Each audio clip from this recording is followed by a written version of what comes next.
Ngayon guys, may gagawin tayo isang iPhone X. Ang problem nito ay patay. So dito titest natin kung ano yung sira ng unit. Gagamit tayo ng thermal scanner para mabilis natin malaman yung sira.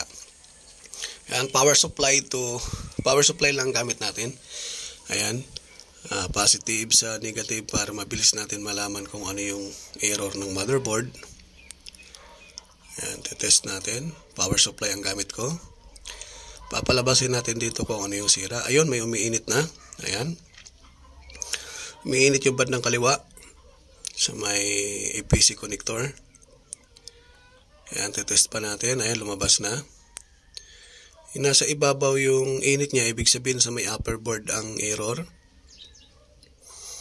Kasi yung init niya nasa ibabaw dumadaan. Pero yung ibabaw na yan, walang piyesa. So, ibig sabihin nasa ilalim ang error. Ang gagawin natin dito ay tatanggalin natin yung board tapos ihiwalay natin yung upper board para mabilis natin makita kung ano yung totoong sira.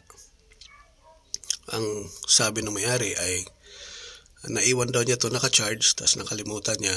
Pagbalik niya patay na yung unit. So susubukan natin guys kung magagawa ba natin. Dahil ang unit ay shorted na, hindi na siya nagpa-power. Ayan. Tatanggalin muna natin yung pinaka main board. Tapos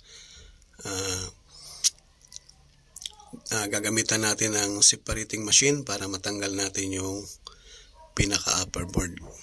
So hahatiin natin yung motherboard na to guys. Ayan. Gamit tayo ng separating machine. Ito yung pangbaklas natin guys. Napakatagal na nagamit ko guys.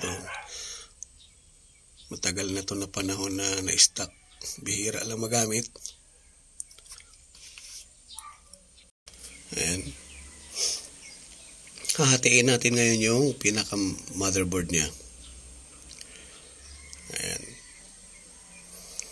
So dito ang kailangan ay matyaga tayo kasi medyo masilan siya guys dahil marami talagang ginagawa pag mga ganitong iPhone X na error. iPhone X Max, mga ganong unit. Yan. Minute na, papainitin muna natin tapos iaangat natin sa ibabaw. Medyo matrabaho lang itong ganitong unit pero tiyaga lang kailangan para mabalik sa normal. Ayan. Medyo matagal tayo mag-aantay. Ayan, hatiin na natin. Aangat natin guys, pwede na to. Konti pa. Konting pag-aantay muna kasi hindi pa ganun luton-luto yung LED. Nakaka-bad trip, mas maingay pa yung aso sa ginagawa ko. Alang yung aso to, tahol ng tahol. Yung aso ng kapitbahay ko ang ingay. Ayan. Mas marami pang tahol yung aso kaysa sa akin. Ayan na guys. Lilinisin na natin to mamaya. Tapos ito ang hahanapin natin yung sira dito sa may upper board. Ayan na guys. Dito natin malalaman kung alin dito yung umiinit kasi dito banda yung umiinit niya guys.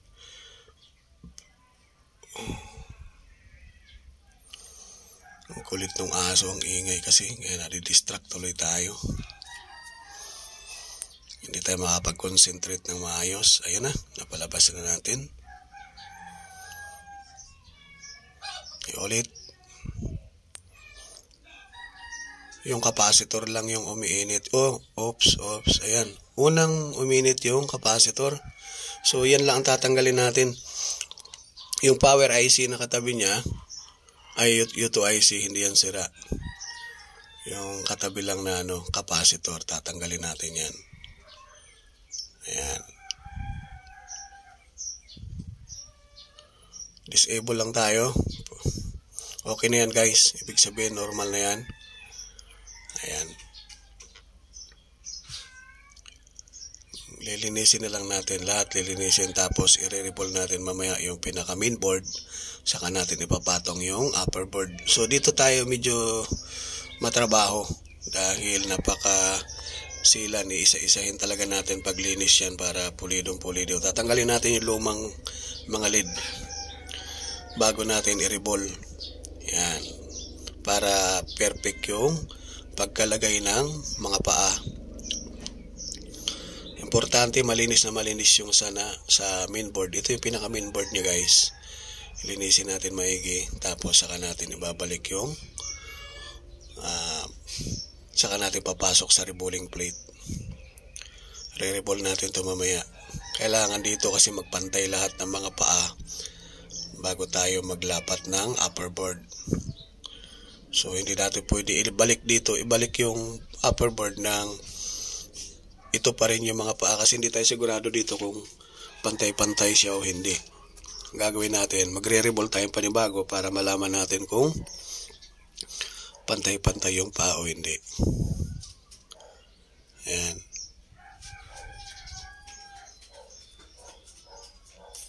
Test muna natin to isa-isa. Kailangan malinis na malinis. Lilinisin talaga, hindi pwedeng hindi lilinisin. Kasi ang mahirap dito guys, pag hindi natin nilinis na maigi, magdoble yung trabaho. Kung halimbawa, minamadali mo siya tapos may palpak. Ang mahirap nun kung nakasalang na sa machine tapos naibalik mo na, pag on mo hindi mag-power, ibig sabihin may error ka dito sa pagbalik. Kailangan kasi ang pagbalik dito ay maayos, malinis. Pag malinis yung pagbalik mo, alam mo sigurado na walang sablay, matik yun, babubuhay talaga siya. Kaya minsan yung error ng gumagawa dito sa pagbalik ng upper board kasi minsan nakakaroon ng dikit-dikit. Hindi natin pwedeng sobrahan ng kapal yung lid na i-re-reball natin. Dapat manipis lang para hindi siya sasagi sa kabilang lid, sa katabi niyang lid. Ang kailangan dito ay manipis lang talaga siya para hindi magkaroon ng ground. Dapat pagka-reball mo ay isang pasada lang. Ako ginawa ko dito guys ay isang pasada lang. Ayan. Kasi ang experience ko sa mga iPhone X guys, pag kinapalan mo ng lid, nagkakaroon tayo ng error. So, minsan nagdidikit-dikit yung mga paa. Kaya, ginagawa ko talagang para isang lapagan lang, manipis lang yung pag-reball. Huwag kapalan. Para pagbalik, mabilis lang din siya malusaw, madaling malusaw. Kasi pag makapal, matagal malusaw ng machine. Nangyayari, hindi kumakapit, hindi nagko-connect sa kabilang board. So, ang kinakalabasan, patay pa rin siya. Yun yung error. Yan sa akin ay parang tuturo ko sa inyo yung tama na procedure para hindi kayo mahirapan. Yun yung pinakamaganda. Ito. Magre-reball na tayo. Isang pasada lang to guys, hindi na ako magdadagdag.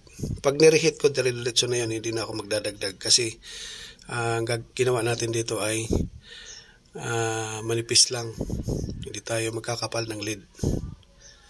Yun yung error pag nagdadagdag tayo.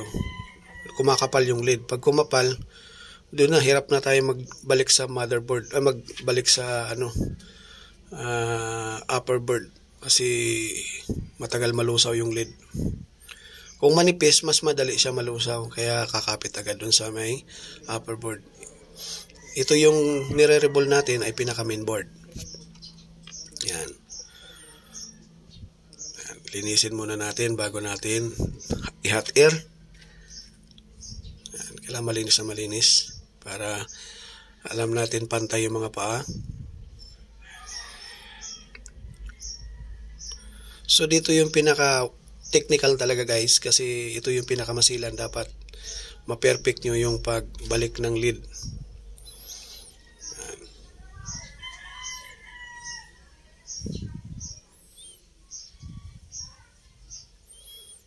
Dito ang maraming sumasablay dahil ito yung pinakamahirap sa lahat.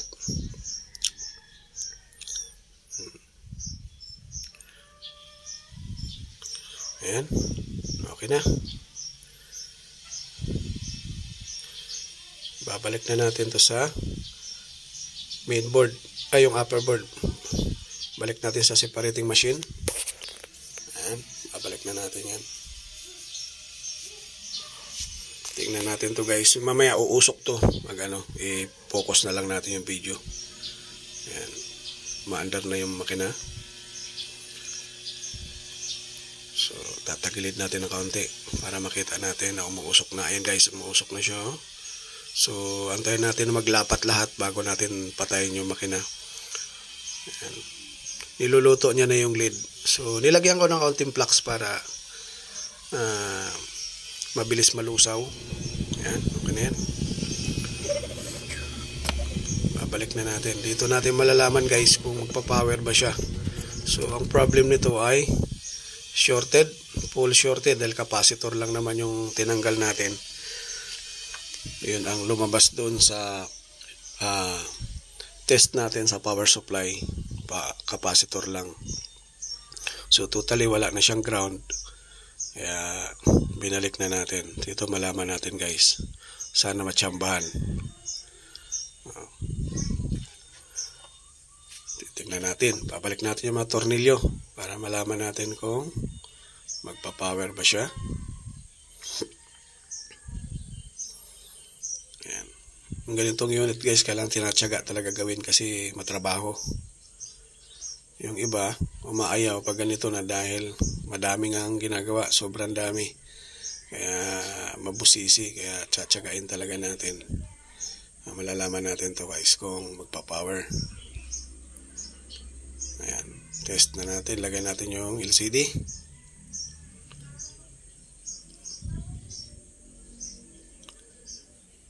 Ayan. Charger, saksak natin. Mag-power kaya? Ayun, nag-power. Ayun, gumana guys. So, natsambahan natin to. Tingnan natin kung magbukas yung menu. Ayan, may password. Ayos. So, kung bago ka sa channel ko guys, pa-like lang, pa-subscribe para lagi kang ma-update sa mga bagong upload natin. Thank you guys. Maraming salamat.